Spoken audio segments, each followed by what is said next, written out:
Hey guys, this is Ratik Datta. Welcome to my channel, Resilient Ratty. I'm currently pursuing, for those of you who are new here, I'm currently pursuing my master's in marketing from Purdue University in the US. And this video is going to talk about the differences that I have noticed between India and the US. From an Indian perspective, since I'm from India, it would make sense to talk about what differences I see here in America as compared to back home. And again, I do realize that some things of some things on this list may not be exclusive just to America. There might be other Western countries which follow a similar style of working as well. But since I haven't been to any other Western country, as a matter of fact, the only three countries that I've been to are India, which is where I lived all my life, pretty much all my life. India, the US, and Malaysia.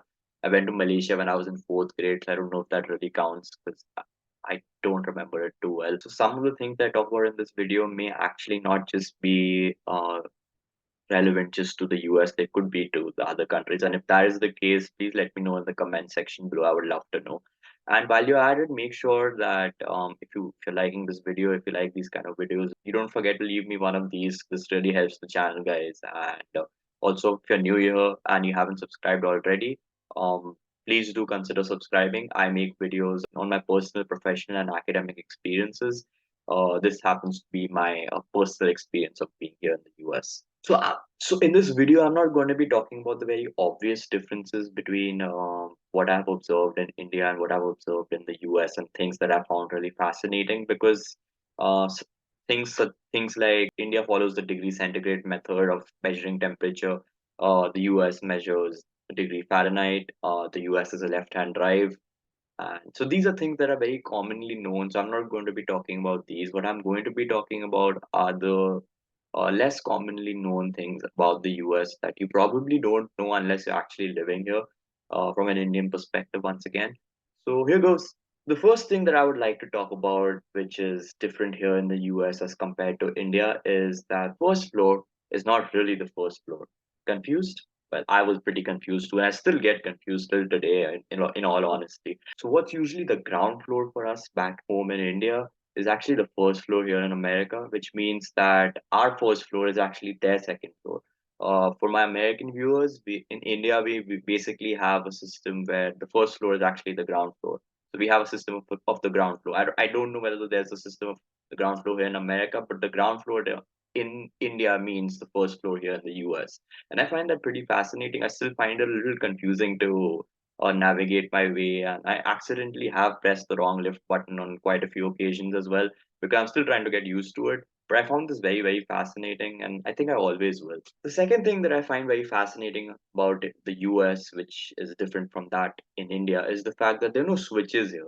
So for my Indian viewers, we're very used to having plugging our electronic items in and switching on the switch so that it's like if you want to charge your laptop, you want to plug your charger in the socket and then switch on the switch, right?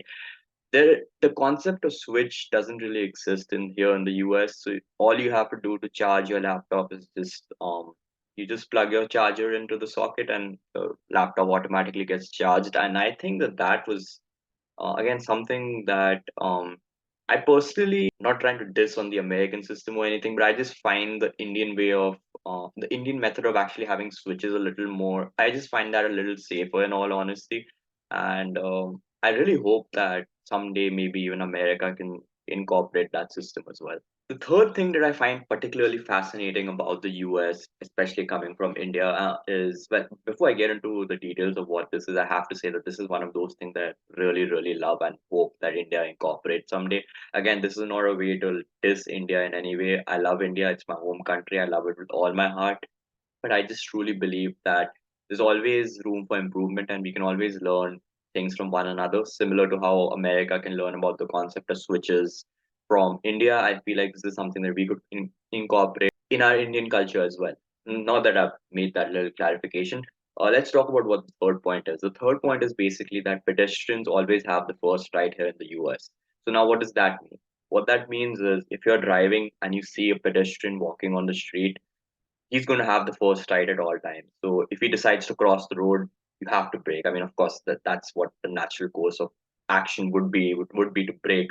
But what I mean to say is that even if he's not actively crossing, but there's a he or she is actively crossing, even if there's a small possibility that they may want to cross, you have to stop and you have to wait for them to cross the street, even if they don't end up crossing the street. So I spoke to a friend. I spoke to one of my best friends who's been living here in the U.S. for a while, and he said that this isn't just common courtesy here in the U.S. It's a law.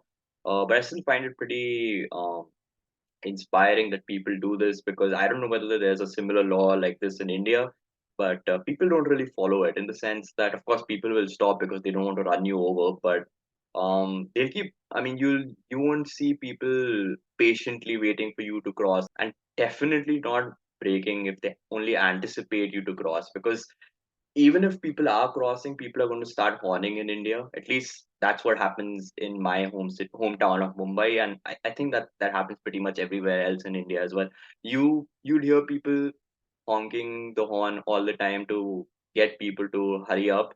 You'd barely hear people horning here in America. I mean, I've been here for the past almost 6 months, and I've barely heard anyone press the horn here in America. So I think that this is something which, like I said, India can incorporate as well. It's having pedestrians have the first right is something which is very beautiful in my opinion. Fourth thing that I would like to talk about is that there are certain terms here in America which people in India may not be able to understand.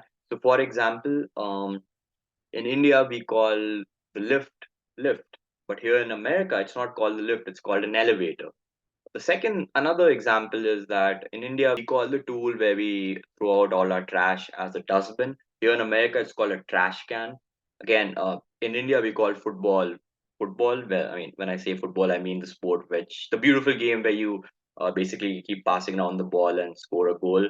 Here in America, football is another sport. It's their most popular sport, and football is called soccer. And actually, Americans get a lot of stick for this. But if you actually come to think, but if you actually look at history, the term soccer was not invented by an American. It wasn't invented by Americans at all. It was actually invented by the British to give an alternate name to football, and the Americans adopted the name because they already had a sport called football. So they thought that to avoid that confusion, they just decided to call football soccer. So Americans get a lot of stick for that, but it's not really them who've come up with this. And I've spoken to a few Americans, and they do tend to agree that this is one thing that they've gotten wrong. And football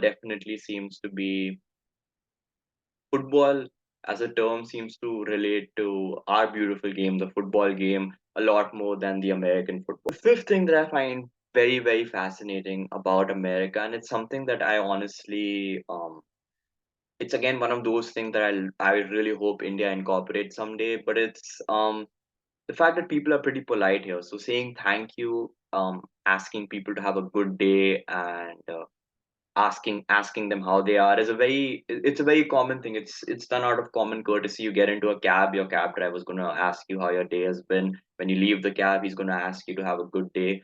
And it just makes you feel this personally, it's just, I don't know whether it's just me, but it makes me feel pretty good. It makes me feel a lot more human. People are asking me how my day has been and actually thanking me for using their service. I don't see this happen a lot in India. I'm not going to say that it never happens. It does. There are certain people who do it. I used to be one of them as well.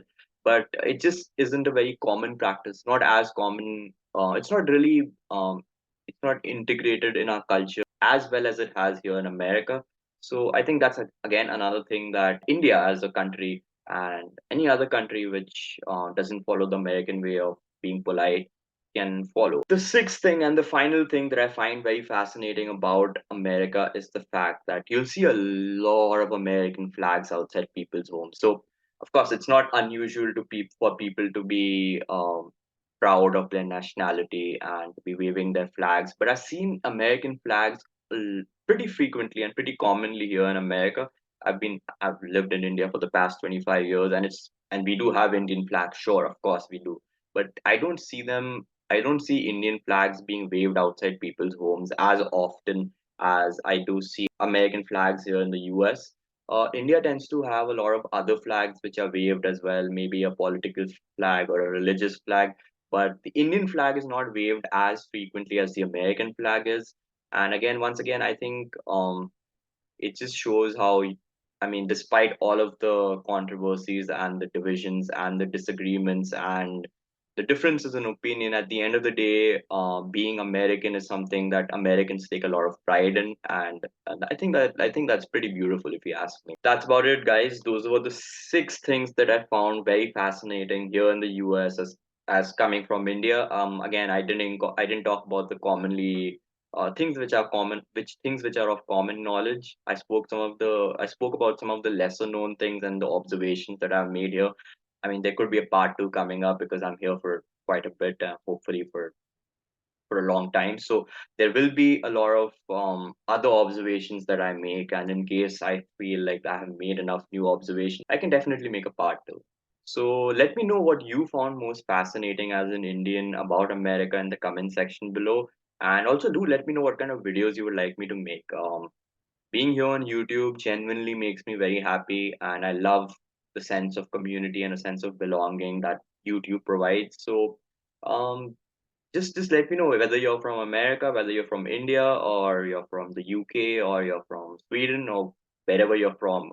Um, just let me know what kind of videos you would like me to make. My background is that I've done my undergrad in accounting and finance, did an MBA from India, and then now I'm doing a master's in marketing from Purdue University. Have internships in LG Electronics, Behind the Moon Consultants, Morgan Stanley, and Crystal Limited, which is a subsidiary of S&P, in positions of sales, marketing, of financial operations and HR. So anything, if you want me to make a video on any of these topics, I can definitely do that.